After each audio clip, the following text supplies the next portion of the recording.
బృహద్గీతగా రచింపబడటం, దాన్ని నిజంగా ఈరోజు ఈ కార్యక్రమం చేయటం, రచించిన వ్యక్తి ద్వారానే అసలు ఆ పాటల్ని, మాటల్ని వినే భాగ్యం ఛానల్ ద్వారా కలగడం. చ చాలా అంటే చాలా అరుదైన సంఘటనగా భావిస్తూ, ఇందులో ప్రాణ మహిమకి సంబంధించి ఏం తెలియజేశారు? ఎలా రచింపడం జరిగింది? దీనికి సంబంధించిన వివరణ ఇవ్వండి. మనకు ఆహ్, ఇప్పటికి గాని, ఎప్పటికి గాని ఈ శరీరంలో ఆహ్, అవయవాలున్నాయి, హ్మ్. ఇంద్రియాలున్నాయి, తర్వాత ప్రాణం గూడా ఉంది. అవును. కాబట్టి అన్నిటికంటే గొప్పది ప్రాణమే. హ్మ్. హ్మ్. కాబట్టి ఎవరైనా మనల్ని చూసినప్పుడు మీ ప్రాణం బాగుందా అని అంటారు. హ్మ్. హ్మ్. అంటే ప్రాణం ప్రాణం ఉంటే బాలేదు అని కూడా అన్నీ మాట్లాడుతూ బాగున్నాయి ఉంటారు. అని లెక్క అన్నమాట. అవును. అవును. కాబట్టి ప్రాణం యొక్క మహిమను ఎవరు ప్రాణాన్ని ఆశ్రయిస్తారో వాళ్ళకు మేలు జరుగుతది హ్మ్. అనే విషయాన్ని ఈ ప్రాణమహిమ అనే ఖండిక ద్వారా మనకు ఈ హ్మ్. ఉపనిషత్కారుడు తెలియజేస్తున్నాడు. హ్మ్. ప్రజాపతికి దేవాసురులను వారు కొమరులు పిండమున బ్రహ్మాండమున అధికారమును చేపట్టగా స్పర్ధలను బూనిరి. అది భగవంతునికి దేవాసురులు ఇద్దరు కుమారులే తల్లి. ఉపనిషత్తు ఏం చేస్తుంది అంటే అందరూ భగవంతుని యొక్క సంతానమే అన్నమాట. హ్మ్. మనం ఇప్పుడు ఒక మత గ్రంథాన్ని సృష్టించుకొని అవును. మా దేవుడు వేరు అని అంటున్నాం మనం. రైట్. కానీ ఈ సూర్యచంద్రాదులను సృష్టించినటువంటి భగవంతునికి అన్ని ప్రాణులు సంతానమే. చాలా గొప్ప విషయం అండి ఇదైతే నిజంగా. చాలా గొప్ప విషయం. అందుకే పరమాత్మలో అన్ని ప్రాణులను చూడు, అన్ని ప్రాణుల్లో పరమాత్మను చూడు పరమాత్మని చూడాలి. అని చెప్పడం. రైట్. గీత కూడా మనకు చెప్తుంది. ఎవరు పండితుడు అంటే హ్మ్. విద్యా వినయ సంపద కలిగినటువంటి బ్రాహ్మణుని యందు, హ్మ్. హ్మ్. తర్వాత గోవు యందు, ఏనుగు యందు, కుక్క యందు, కుక్క మాంసం తినేవాని యందు కూడా భగవంతుని చూడు అని చెప్తుంది. ఎవరిని హ్మ్. నెగ్లెక్ట్ చేయొద్దు అంటుంది. సమస్త ప్రాణుల్లో అంతటా వ్యాపించి ఉన్నవాడు కదా!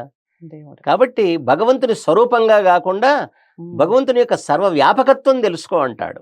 అవును. అందరిలో భగవంతుడు ఉన్నాడు గనక, నీలో భగవంతుడు ఉన్నాడు గనక, నువ్వు ఆ ప్రాణుల యందు దయగలిగి ఉండు అని చెప్పడం హ్మ్. అన్నమాట. హ్మ్. అయితే ఇక్కడ 2 ఉన్నాయి ఇక్కడ. హ్మ్. ఎందుకంటే సత్వగుణ ప్రధానులు దేవతలు, తమోగుణ ప్రధానులు దానవులు, హ్మ్. హ్మ్. అసురులు అంటారు వాళ్ళని. హ్మ్. ఈ 2 రకాల వాళ్ళు మానవుల్లోనే ఉంటారు. హ్మ్. కాబట్టి అప్పుడు మానవులు, దేవతలు, దానవులని 3 రకాలుగా మనం విభజించొచ్చు. అవును. అయితే ఎప్పుడు గూడా ఈ ప్రపంచం మీద అధికారాన్ని, హ్మ్. ఈ భూమి మీద అధికారాన్ని నిలబెట్టుకోవడానికి ఇద్దరు పోరాడుతూ ఉంటారు. రైట్. సత్వగుణ ప్రధానులు పోరాడుతారు. తమోగుణ ప్రధానులు ఇద్దరు గూడా పోరాడుతూ ఉంటారన్నమాట. హ్మ్. ఒకరి మీద. కాబట్టి వీళ్ళేం జేశారంటే తమ అధికారాన్ని నిలబెట్టుకోవడానికి వాళ్ళు ఏం జేశారంటే వాక్కుని అడిగారట. హ్మ్. హ్మ్. ఏమి, మా కోసం పాడడానికి దేన్ని పాడాలే? ఓంకారాన్ని పాడాలి. ఓహ్! ఓంకారము చేతనే అన్ని విజయాలు పొందవచ్చు ప్రపంచంలో. హ్మ్. ఎందుకంటే ఓంకార స్వరూపుడు గదా భగవంతుడు. హ్మ్. హ్మ్. కాబట్టి ఓంకారాన్ని గానం చేసి అంటే ఓంకారాన్ని గానం చేసేవాడు ఉద్గాత అన్నమాట. హ్మ్. హ్మ్. ఉద్గాత అంటారు మనం యజ్ఞంలో. మనం మాట్లాడాము ఇదివరకు ముందుగా రోజు. మాట్లాడుకున్నాం మనం. అవును. అవును. కాబట్టి ఓంకారాన్ని గానం చేయడానికి వీళ్ళేం చేశారు? వాక్కును కోరారు హ్మ్. చేయమని. హ్మ్. వాక్కేం చేసిందట? అవును, మీకోసం ఓంకారాన్ని నేను గానం చేస్తే మాకేమి లాభం? మాకు హ్మ్. గూడా లాభం కలగాలని అవి అనుకున్నాయట. హ్మ్. ఎప్పుడైతే ఈ వాక్కు ఓంకారాన్ని గానం చేస్తే తనకే లాభం కలగాలని ఎప్పుడైతే అనుకున్నదో, హ్మ్. అప్పుడు దేవతల యొక్క కోరిక తీరలేదట. హ్మ్. చూడండి.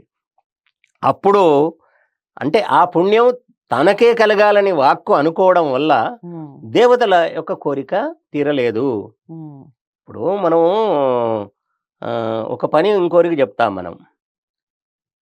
ఆ పని వల్ల తనకు లాభం కలగాలని చెప్తాం గానీ, హ్మ్. ఏ పని చేస్తాడో వానికి లాభం కలగాలని చెప్పం గదా మనం. హ్మ్. కాబట్టి ఇక్కడ వాక్కును, ఓంకారాన్ని ఉచ్చరించమని చెబితే, ఆ ఫలం, ఆ పుణ్యం నాకే కావాలని వాక్కు అనుకోవడం వల్ల దేవతలేమైపోయారు? నిరాశకు గురయ్యారు. హ్మ్. వెంటనే వాళ్ళేం జేశారంటే, తర్వాత వాళ్ళు ఆహ్, ముక్కును ఆశ్రయించారట. హ్మ్. హ్మ్.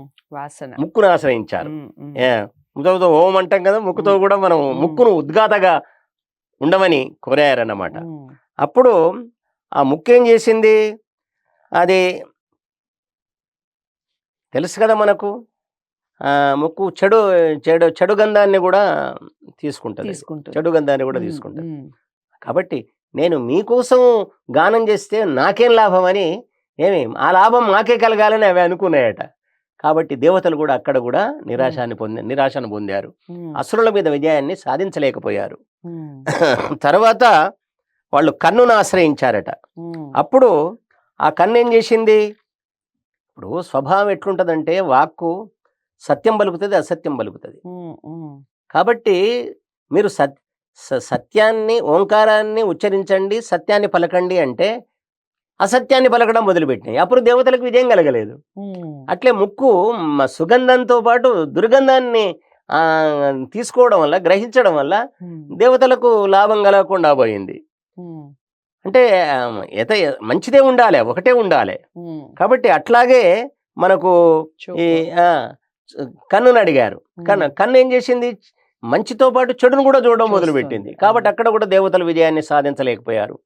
తర్వాత శ్రోత్రం, చెవిని నువ్వు ఉద్గాతగా ఉండి నువ్వు ఓంకారాన్ని